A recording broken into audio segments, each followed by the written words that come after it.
جو دوست ہیں اکثر مجھ سے وہ بات کرتے ہیں کہ جی جب ہم کوئی ایڈورٹائز کرتے ہیں کہ ہمیں فارماسسٹ چاہیے تو زیادہ تر جو اپلیکیشنز آتی ہیں وہ فیمیل فارماسسٹ کی آتی ہیں اور وہ 1-2 سال جاب کرتی ہیں، پھر وہ چھوڑ کے چلی جاتی ہیں کہ جی ان کی شادی ہے تو وہ جاب نہیں کر سکتی کنٹینیو، تو پھر ان کو وہ چھٹی بھی دینی پڑتی ہے۔ تو چھٹی تو ایک دینی پڑتی ہے قانوناً، یہ پوری دنیا میں ہی ایسے ہے، بلکہ ہمارے ملک میں تو ایسے ہوتا نہیں ہے۔ ہم تو وداؤٹ پے ان کو لیو دے دیتے ہیں، جبکہ پوری دنیا میں 3 منتھس کی لیو دی جاتی ہے، اور پیرنٹس میں دونوں کو جو فادر ہے اس کو بھی لیو دی جاتی ہے اور اس کے ساتھ جو مدر ہے اس کو بھی لیو دی جاتی ہے تاکہ وہ ایک دوسرے کی ٹیک کیئر کر سکیں۔ لیکن ہمارے یہاں ایسے نہیں ہیں، ہم تو چھٹی بھی دیتے ہیں تو بڑے آسان کر کے دیتے ہیں کہ جی ہم اس کو جی 1 مہینے کی چھٹی دے رہے ہیں اور وداؤٹ پے، اور پھر 1 مہینے کے بعد وہ دوبارہ ہمیں جوائن کر سکتی ہیں۔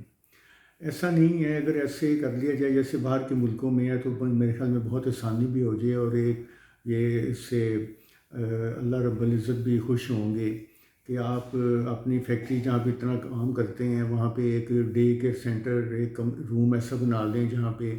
ایک آپ وہاں میڈ رکھ لیں جو ان کے بچوں کو چھوٹے ہیں ان کو ان کے لیے ٹیک کیئر کے لیے کہ ان کی وہ دیکھ بھال کر سکیں، اور جو مدر بھی ہو وہ جاب بھی اپنی کر سکے کنٹینیو، تو وہ اس کے سامنے رہے اور وہ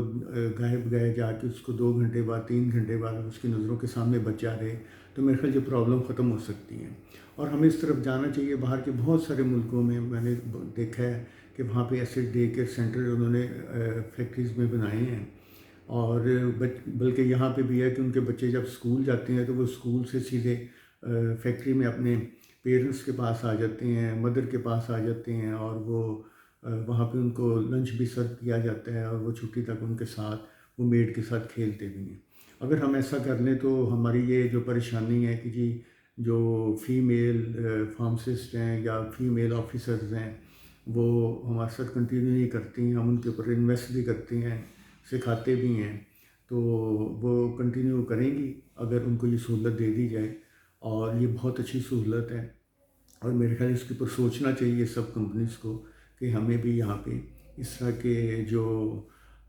دنیا میں سہولیات دی جاتی ہیں ہم بھی اپنے ملک میں اس طرح کی سہولتیں اپنی فیمیل جو آفیسرز ہیں ورکرز ہیں ان کو پرووائڈ کریں۔ نمبر 2 یہ کہ جب اس طرح کی کوئی کنڈیشن آتی ہے تو یہ ایک نیچرل کنڈیشن ہے جو اللہ تعالیٰ کی طرف سے ہے کہ ایک نیشنل فنومینا ہے کہ یہ ٹائم آنا ہی ہے،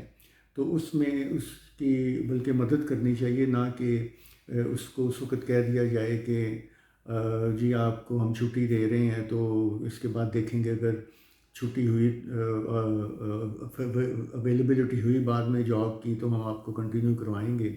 ادروائز نہیں کروائیں گے۔ تو یہ بھی میرے خیال ہے کہ اس کو ٹینس کرنے والی بات ہے ذہنی طور پہ، اس طرح کی باتیں ہمیں نہیں سوچنی چاہیے، ہم پروفیشنل ہیں تو ہمیں پروفیشنلی سوچنا چاہیے، اور اگر اس طرح ہم سوچیں گے پروفیشنلی تو میرے خیال ہم بہت جلدی ترقی کریں گے، ہماری کمپنیز بھی ترقی کریں گی، اور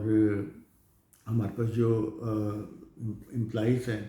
اگر ہم نے ان کو ٹرین کیا ہوا تو ہمارے پاس ریٹین بھی کریں گے، یہ بھی ایک سمجھے کہ ریٹینشن کا ایک ذریعہ بن جائے گا کہ لوگ سوچیں گے کہ فلاں کمپنی میں یہ ہمیں سہولت موجود ہے تو وہاں ہم جاب کرتے ہیں تو وہاں پہ ہمیں کوئی بچوں کی پرابلم نہیں ہوگی۔ تو بہت ساری کمپنیز تو اس سے بھی زیادہ سہولتیں دی ہوئی ہیں، ہم تو یہ چھوٹی سی ایک سہولت ہے اس کی طرف ہی نہیں دیکھتے، تو میرے خیال میں اس طرح کر لیں گے تو یہ آسانی ہو جائے گی، اور یہ کرنا بھی چاہیے، ہم لوگوں کو سوچنا چاہیے اس طرف، اور انشاءاللہ اللہ تعالیٰ بہتر بھی کریں گے، اس میں برکت بھی پڑے گی۔